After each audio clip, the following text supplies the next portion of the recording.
पहले वीडियो में हमने देखा मातृभाषा का महत्व। माता और मातृभूमि के समान मातृभाषा भी वंदनीय होती है। मातृभाषा के महत्व को समझने के लिए मातृभाषा की महत्व की विवेचना निम्न बिंदुओं पर की जा सकती है। नंबर 1, मातृभाषा और छात्रों का शारीरिक विकास।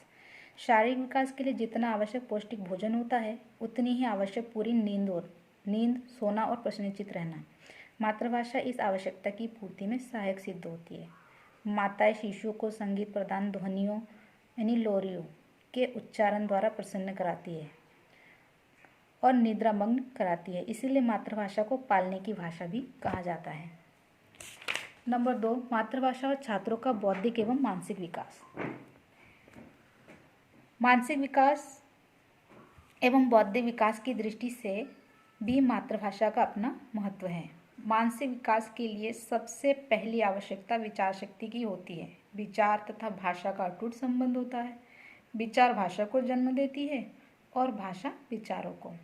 जिस व्यक्ति के पास जितनी सशक्त भाषा होगी, उतनी ही सशक्त उसकी विचार शक्ति होगी। विचार शक्ति के अभाव में मानसिक विकास असंभव है।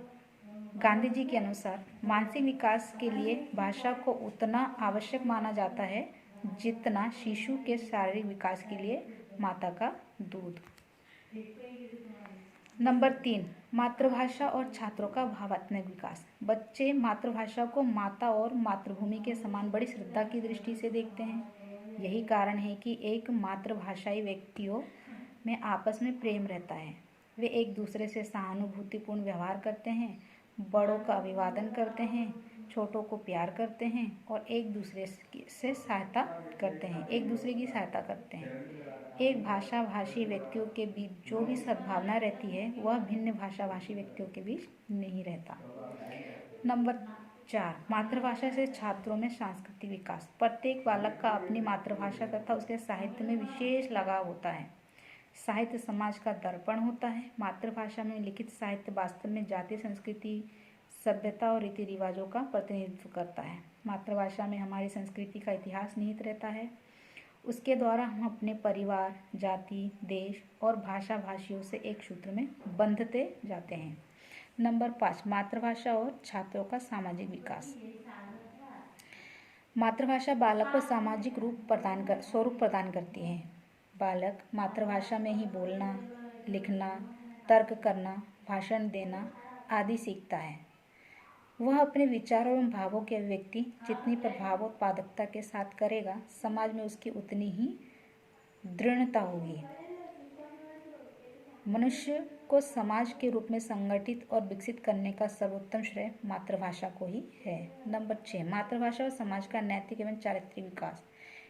यह सभी भली प्रकार जानते हैं कि बच्चों का प्रारंभिक जीवन के पढ़े संस्कार एवं विचार अमिट छाप छोड़ते हैं और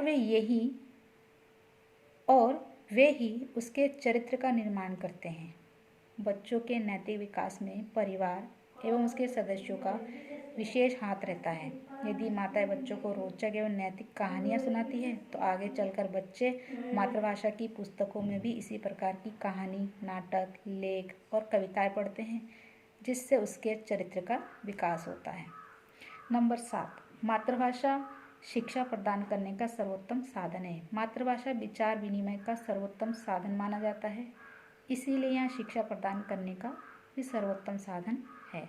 अतएव यह अन्य विषयों की भांति एक विषय मात्र ही नहीं है, वरन यह एक आधारभूत साधन भी है, जिसके अध्ययन एवं अध्यापन पर संपूर्ण शिक्षा अवलंबित है।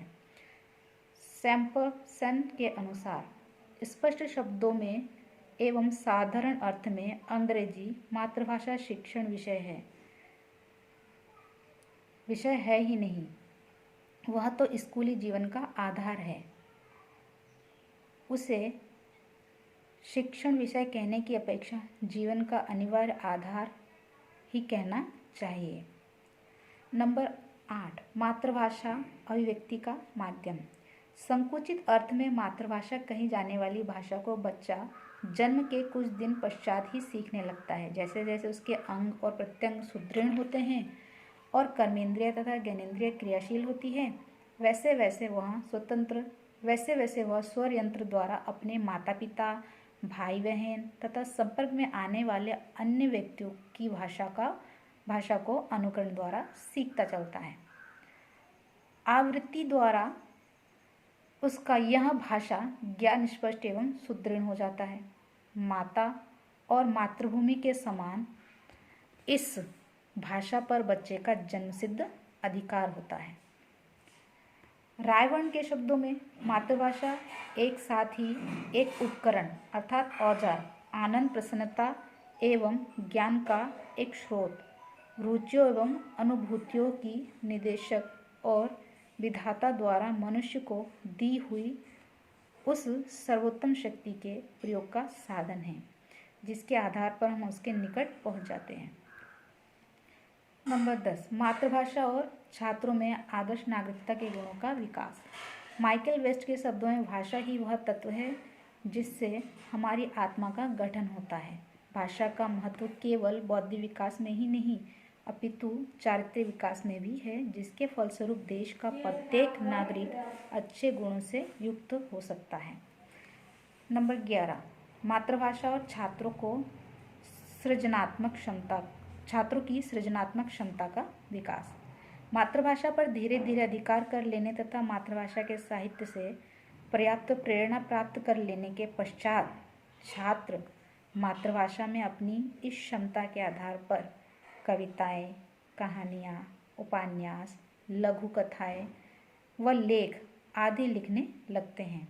इस प्रकार आत्माभिव्यक्ति का अवसर मिलने से छात्रों की सृजनात्मक प्रतिभा का विकास होता है। मातृभाषा और ज्ञान का प्रसारण एवं संरक्षण। संचित ज्ञान एवं उपलब्धियों की जानकारी तथा उसके प्रसारण एवं संरक्षण में मातृभाषा का विशेष महत्व है। मातृभाषा के शिक्षण से जहाँ ज्ञान एवं उपलब्धियों का पीढ़ी दर पीढ़ी प्रसार होगा, वही आगामी पीढ़ियों के लिए उसके संचय और संरक्षण में भी सहायता मिलती है। मातृभाषा का सभी विषयों एवं सभी प्रकार के ज्ञान, विज्ञान तथा माध्यम अथवा वाहन होने के कारण इसके शिक्षण की आवश्यकता एवं महत्व और भी अधिक बढ़ जाते हैं। इसलिए मातृभाषा को सभी ज्ञान, विज्ञान एवं सभी प्रकार की शिक्षा का आधार समझा जाता है।